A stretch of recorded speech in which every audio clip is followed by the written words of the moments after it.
날은 부드럽게 내리쬐고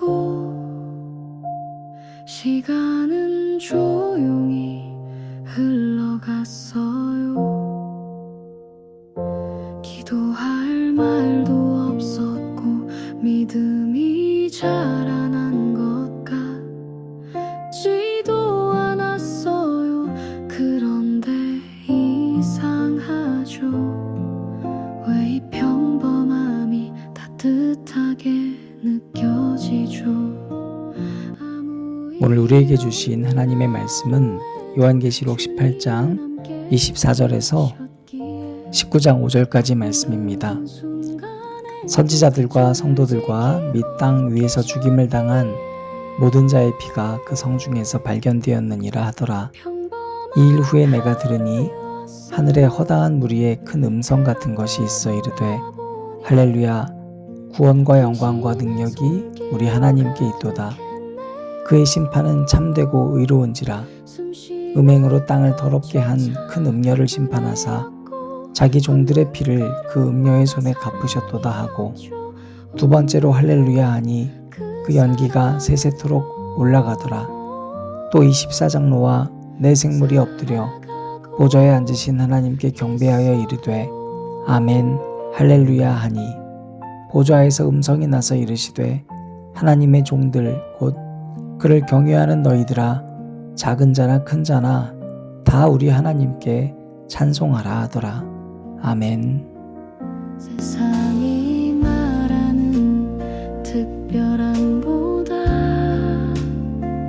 주님의 평안이 더 소중했어요.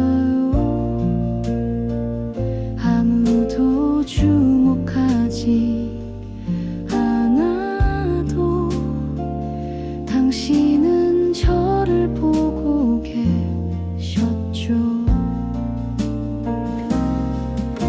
눈부신 순간보다 흔한 날 속에 당신이 저를 더 깊이 변하게 해주셨어요. 평범한 하루였어요. 하지만 이제는 알겠어요. 그 안에 당신이 계셨다는 걸. 평안이 은혜였고 지루한 일상도 축복이었죠. 주님 감사합니다. 오늘도 함께 계셔서.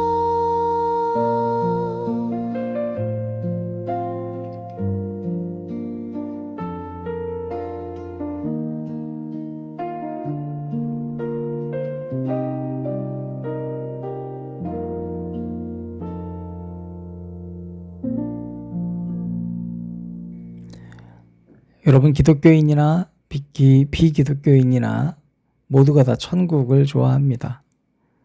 우리 파라다이스라는 말도 좋아하고요. 이 땅이 천국이 되기를 또 바라기도 합니다. 좋은 데 가면 천국 같다 하잖아요.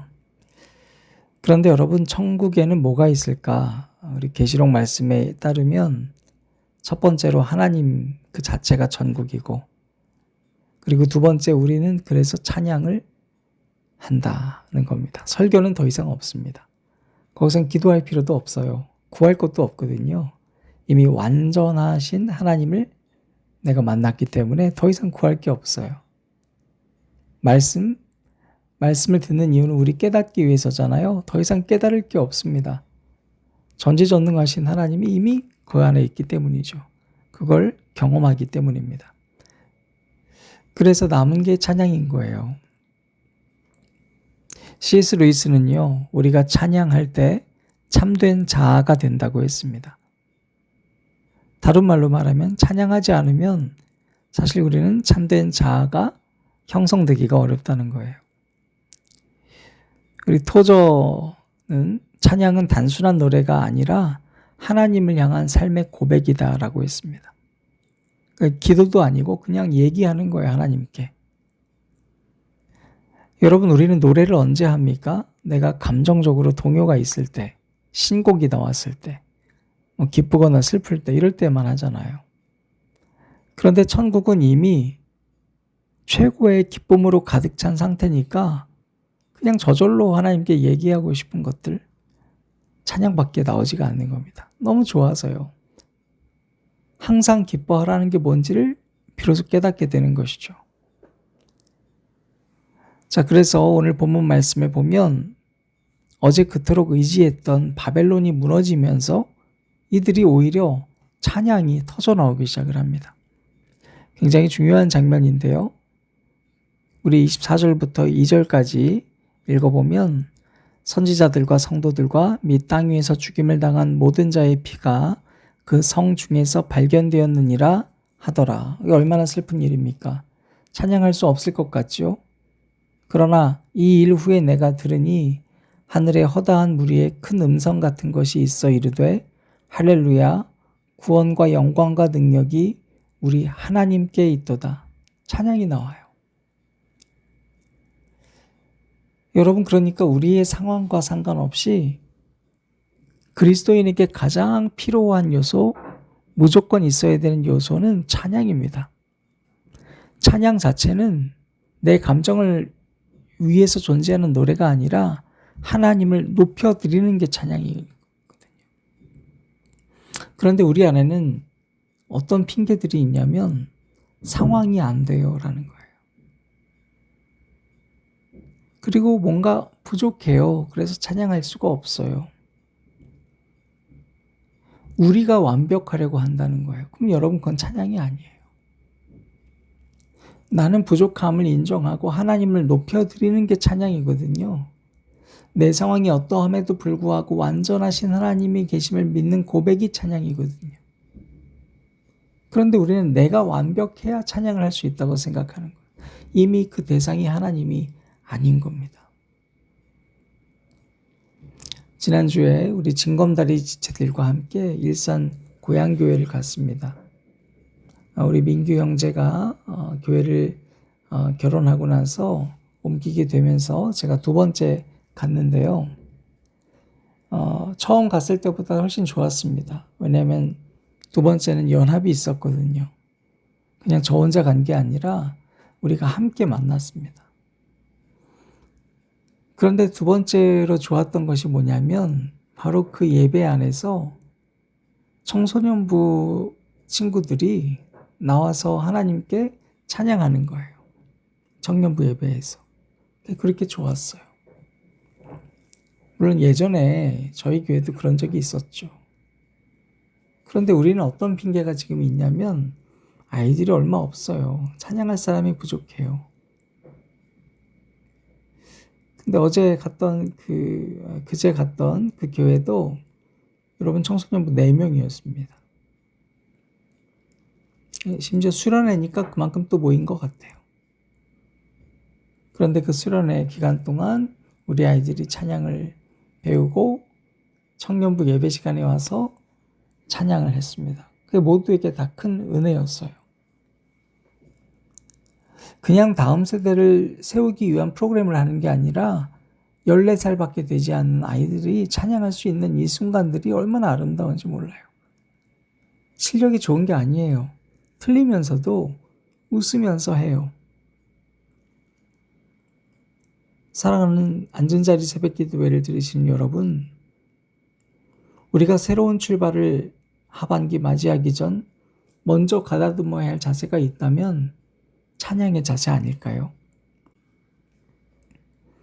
민규 형제가 교회를 옮기고 나서부터 우리는 언젠가 그 찬양을 남에게 계속 미루고 있는 것 같습니다. 그 대가 끊어져 버렸어요. 찬양을 이 대를 이어줘야 할 우리가 오히려 그 대를 끊어버리는 데 앞장서고 있는 건 아닌가 생각해 봐야 됩니다. 그 안에는 어떤 마음이 있을까요? 우리 스스로 완벽하려고 하는 완벽주의가 있습니다. 사람이 없어. 어떤 파트가 없어. 아니요, 여러분. 찬양은 지금 있는 것을 하나님께 드리는 거예요. 악기가 없으면 목소리라도 찬양하라고 하나님 목소리 주셨어요. 마지막 우리 엔딩 찬양으로 들을 이 찬양이 제가 코로나 기간 때 참 은혜 받았던 교회의 찬양이거든요. 이 교회 아이들이 청소년부의 전사님께서 아이들과 다른 프로그램 우리 하지 말고 성경 말씀 그냥 읽고 아이들에게 찬양을 가르쳐야 되겠다 해서 애들 악기 가르치려면 시간이 너무 많이 걸리잖아요. 그래서 악기 세션은 다른 선생님들이 도와주시고 아이들이 목소리로 그냥 찬양하는 거예요. 목소리를 그냥 멜로디만 따라 하다가 이게 이제 익숙해지니까 아이들이 화음을 배우기 시작해서 화음도 내기 시작을 했어요.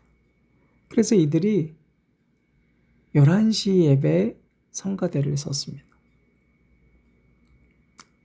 사랑하는 여러분, 혹시 찬양은 내가 할 것이 아니라고 생각하는 건 아닙니까? 아니면 뭔가 찬양은 완벽해야 된다고 생각한 거 아닙니까? 결코 찬양할 수 없습니다. 이제부터라도 우리 찬양에 대한 생각을 좀 가다듬고 오늘 나부터 찬양의 목소리가 울려 퍼지고 우리 다음 세대의 아이들에게도 찬양이 사라지지 않도록 가르쳐 줄 수 있는 어른들이 되시기를 축복합니다. 기도하겠습니다. 하나님 감사합니다. 오늘 계시록을 통해서 세상의 시선으로 볼 땐 너무나도 암울하지만 할렐루야 찬양했던 것처럼 우리가 하나님을 우리의 가진 것으로 먼저 높여드리기를 원합니다. 그래서 다음 세대들에게 찬양이 끊어지지 않을 수 있도록 주님 도와주시옵소서. 예수님 이름으로 기도드립니다. 아멘.